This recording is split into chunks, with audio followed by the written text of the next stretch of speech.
examining life, but is life worth examining? Imagining life in real life, not imagining. Damning my life like I can't possibly right the ship. Blessed with the righteous gift, fight with abandonment. Kicking the past to the curb like a trash can. Kicking this rap, turn the trap from boom bap, man. I'm a Batman, dark nights living like that, man. Humble park nights, metal spark lights like trash cans. Keeping the lost souls warm and living like swarms of pigeons. Got them flocking the crumbs. Worn religion, I just been in what I've been in. I battled the devil grinning and sinning's the act, man, that got me trapped in between the measures of trap. Hey yo, what up? It's your boy Prism, Puerto Ricanism, holding it down with the Dawless Cook-Up Challenge. I got one of the illest hybrid producers here, the very first one. And I say hybrid because not only is he a beat maker / producer, but he's also an ill lyricist, MC. The guy has bars galore. I looked once upon a time at his books and I saw that the man had pages and pages of written rhymes that weren't even allocated to anything yet. He's constantly retroactively bringing up bars, plus writing new bars. We'll give you a little clip of that as well. I want to make sure that I introduce to y'all Machete Christ. What's up, Machete? Yo. Nice intro. Yes, sir. Man, you deserve it, man. You know what I'm saying? You've been in the game for a very long time. Not only being an MC, but you've also been making beats for a very, very long time. Like, you actually set yourself up to where you had a dedicated area in your home where you were building tracks. But before we even get to that, right? Because that's like a part of where you were evolving towards. What started you kind of on your beat making journey? Like, what were you working with? Software, hardware? Like, yeah, no, it was all hardware. There was no software for in-home production setups, right? I didn't know one person who had a computer up at that time. What started it was necessity. I couldn't find a partner on the beat making side that would stick with me for big works, right? So I would always run into guys who, I would collab with for one or two songs, but when it got to a point where I was ready to make full albums, big projects, I didn't have someone, and it was just out of necessity. And that's how I started, just accumulating pieces, and that's it. Learning, inviting people over who knew how to make beats, and just watching them, asking questions. Yeah. And right away, once you were talking, it kind of just makes me really quickly like, yo, I gotta ask him. He said accumulating pieces. Where did it start, right? What pieces did you start in chronological order with to kind of create that final first form of your production process? Very first two pieces I bought were the Boss DR202 drum machine. Love that machine. And the sampler that kind of was the sister to it, right? I think it's SP202. Nice. And the only reason I bought that was because I recognized the name Boss, and because it was black and red, and I love that color combination. Oh yeah, that was that infrared. I went into it wasn't Guitar Center. It was some music shop, like by Clark and Halstead around there. I just walked in. Zounds. Could have been, yeah. Who knows? But I walked in and I saw it on display, and I said, "Ooh, that looks nice," and I grabbed it, and that's it. That was it. But I started with that. And then as I started learning, I said, well, now I've got these ideas, I need to record it. Then I bought the Boss BR8, an 8-track digital recorder that expanded to 64. And then... Yo, hold up. The struggle was real. How were you saving on the Boss? Zip discs. So zip discs. That was the zip disc era. The struggle was real. Y'all don't even know what zip discs are. Google that. Yeah, so that was the zip disc era when I started buying equipment. I mean, I was rhyming before on beats that were made on floppies, right? But by the time I got into it, zip disc. And then had a keyboard. Everybody had the Casio keyboard at home. Played with that for, everybody. Anybody who grew up in the 80s and 90s had this Casio keyboard. But then, then I wanted new sounds. Then I went out and got the Korg Karma.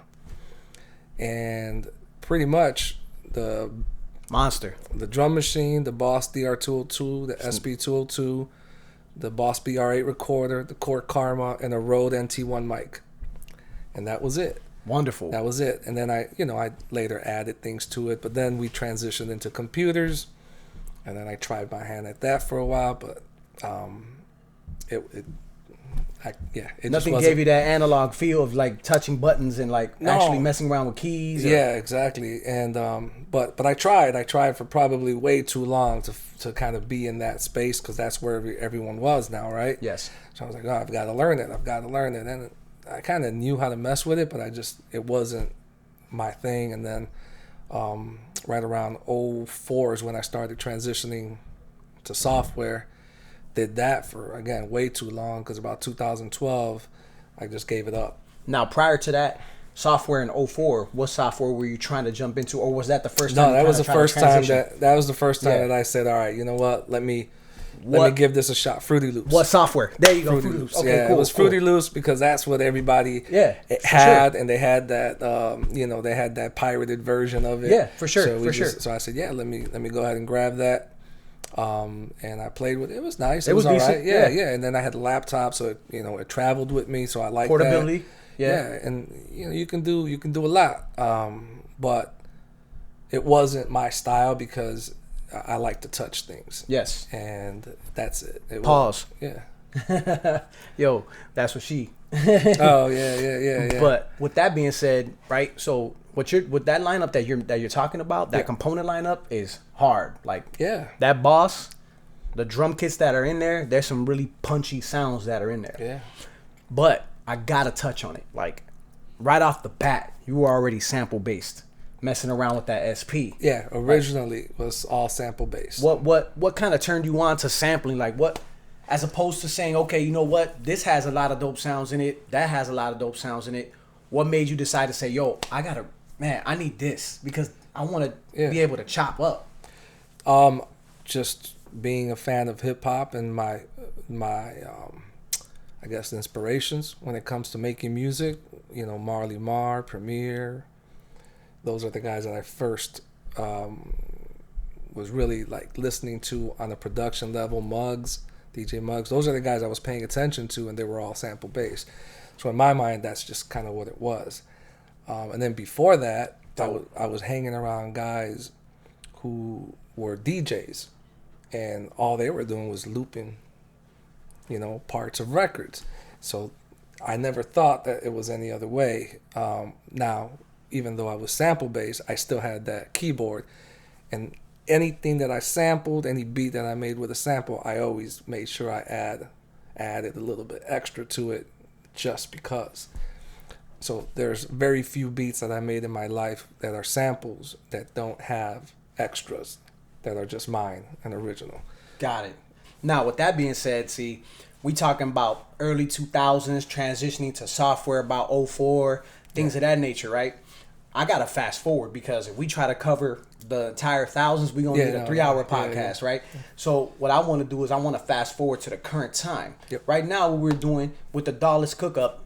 So DAWless, meaning there is no DAW. There's no digital audio workstation. Now, there is a similar to a DAW within the box, which is the MPC Live 2, which is what Machete Christ was cooking up on just recently. The DAWless Cookup Challenge essentially is a challenge where we're separating the producer from the computer and separating them from the sounds and the power that the computer possesses, as well as all of their VSTs, and just cooking from within the box. We don't want to alienate any type of producer that wants to do DAW production. That's not the goal here. The goal here is really just an exercise in contributing to the elements of hip hop from the standpoint of making music in general. You know what I mean? And overall, it's just really just me and my man just coming through, vibing. That's really what it is. You know what I mean? So at the end of the day, my thing is I'm trying to fast forward. I just wanted to preface that and fast forward to working on the Live 2. Now, I want to make sure that I preface this question with saying that Machete actually was the first one that I knew with a Live 2 in the first place. I was actually working with the Live 1. And the Live 1, you can put on headphones and you can be standalone, but I actually was figuring out how to use it within the software as well. But I started using it standalone. That was the initial intention of getting it in the first place. I asked him about the speaker. He said he was satisfied with it, so I jumped into it. But he also now utilizes the Akai MPC Key 61, that's how I wanted to preface this question, because coming into the live and using the sounds that you have here at your disposal, did you feel like you were missing anything in terms of your overall creative process as your current workflow is? Or do you think, you just kind of just got into your zone and just started cooking? I mean, both. I'm familiar with the live, so it wasn't like a huge deal for me to just start playing. But my current setup, I have the key, right? And so I have the keys. And even and so since day one, even though I sampled, I like adding extras, and so I didn't have that. It was just basically here's the box, here's a record player. So yeah, there was some adjustment because in the back of my mind when I make beats, I can hear sounds that I'm familiar with, that I have available to me at home, and I had to shut that part off and say that's not available to you. So just make sure that when you start cooking up, it's as full as it can be when it comes to a beat, and don't wait or don't think that you're gonna have those extra sounds to kind of help fill in the gaps, right, when you're making the beat. But yeah, no, it was some adjustment simply because it's not my workspace. Second, because I don't have the tools I'm familiar with. But it was fine because I'm very familiar with MPC.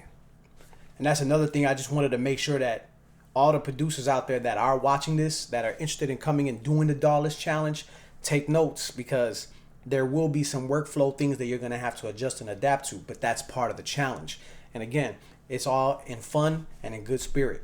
So with that being said, I had to jump to the next level of this question. What I found interesting was immediately after you left the beat alone, we pressed stop and you finally let your ear rest from listening to the beat, but the beat starts to echo in your head, right? There's a producer side that thinks, okay, how could I build this? But then there's that MC side that comes out of MC Machete Christ, right? When you started, as soon as you sat down, you were like, we actually recorded a little clip. We might give you a little teaser on that, a little clip of him reading off his phone some lyrics. When you think about that particular beat, that MC side kicks in, right? And that's what I think is ill about this, is because he's actually somebody who rhymes actively, currently, right? So like, how would you attack that particular track? Just writing, you mean? Yeah, like what direction, what dimension are you accessing in terms of your mental Rolodex energetically to attack that track? Really, I was just making the beat. I wasn't even thinking about you separate words. yourself from it. But I started listening to it, and then I just remembered something that I wrote. That's it. It was real simple. I remember something I wrote, man, I don't know, last year sometime. And there it was on my phone, and what I'm trying to do is to see, okay, this rhyme came to my head, based on what I was listening to. Let me see if it actually works well, and then I'll bring it up, and I'll do that for a while. Whenever I make a beat, because I do make beats for me. I don't. I know producers make beats for rhymers, and then the rhymers are always looking for producers. I make beats for me. It's just me. I don't sell them. I don't. So if the beat is something that I say, hey, there's something here that I think I can do, then I just start going back in the memory banks. Okay, what have I written and haven't really worked with? And it just takes a few seconds to remember a few lines or an idea or a hook or a whole verse that you wrote. That's it, because I write every day.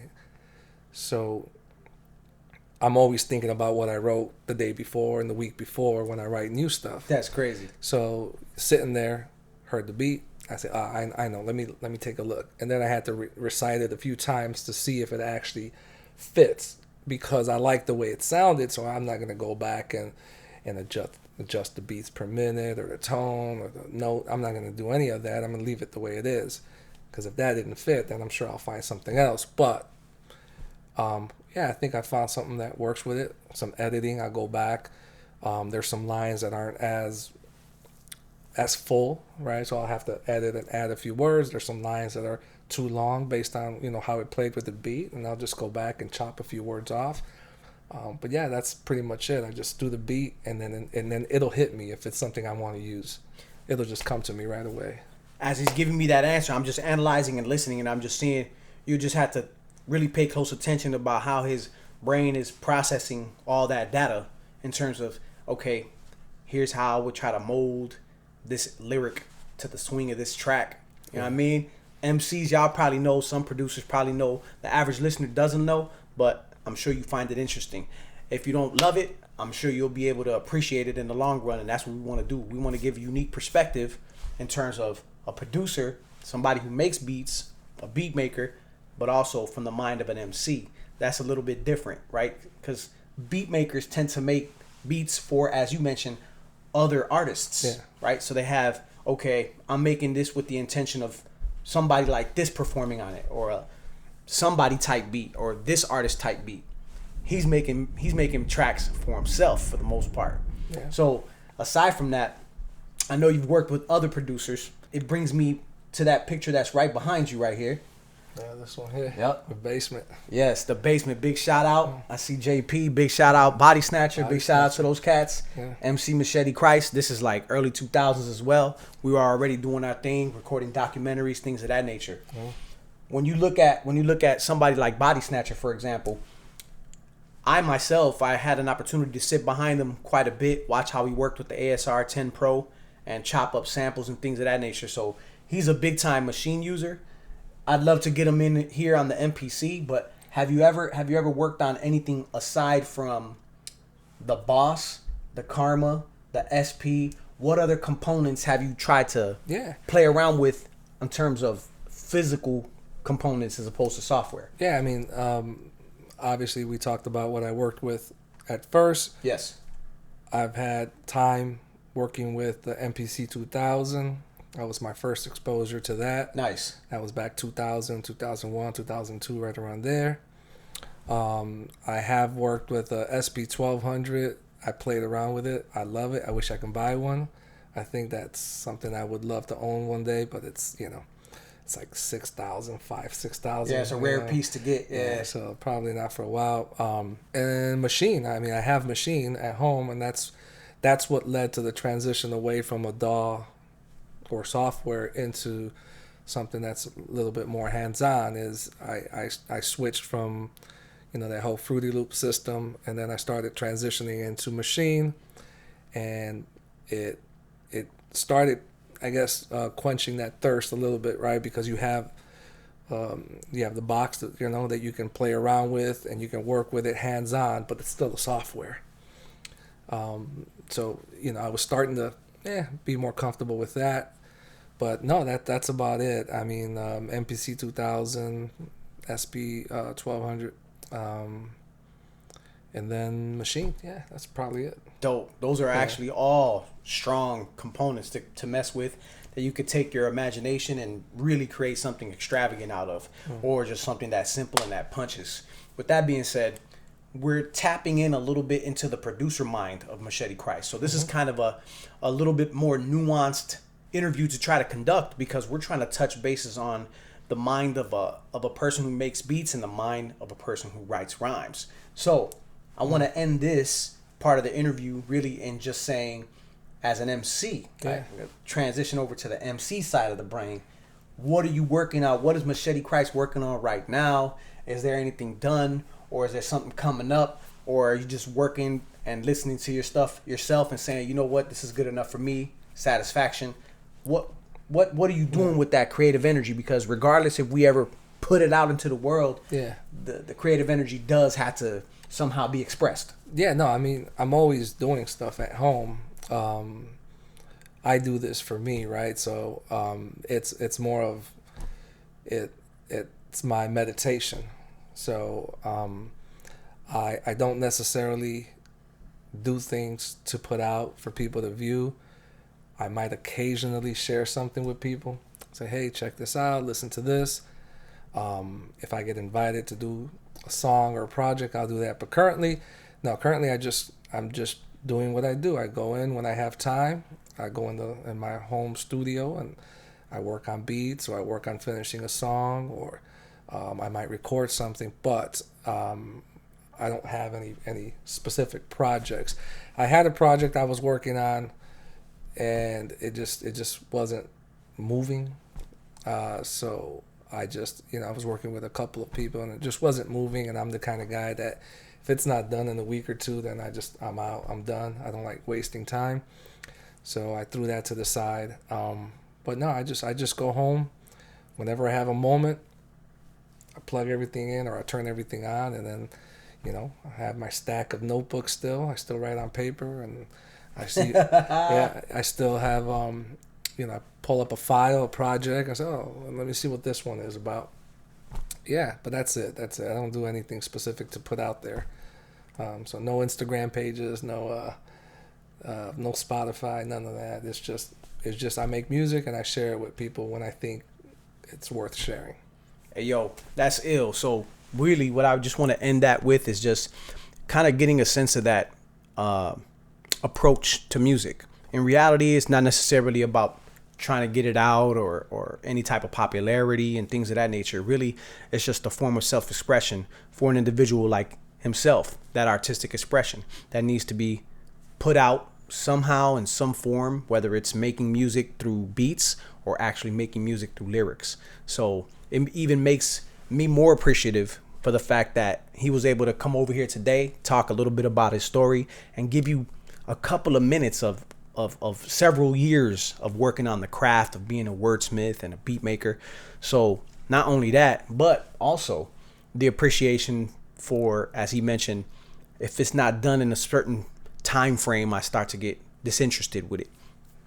Jumping in on the More La Crew albums and being able to do it in a very efficient fashion. You guys can listen to that. We have playlists on the YouTube. All you got to do is scroll through. You can see it on the YouTube. I got to tell you, and I'm going to leave it at this. This man came here, recorded 5-6 verses for me within the matter of a couple of hours. So in terms of efficiency, I definitely got to put him up there. With that being said, ladies and gentlemen, all you producers, beat makers, make sure that you put love into that cook up so that when people receive it and consume it, they get nourished by it. Machete Christ, Puerto Ricanism, signing off. Charlene, baby, let's go. Much love. Trapped in between the measures of trap, perfectly measure my rap, surgically pleasure the cat. Purposely I attack, no mistakes in the phrase that I raised to erase your gaze. And you seen your last days, another feather and cap. Saw my dad and realized I was better than that. That's not a diss, that's just matter of fact. And facts always matter, so I'd rather be that till I'm flat on my back. How to attract positive vibes to stay alive. What it signifies is that I strive to stay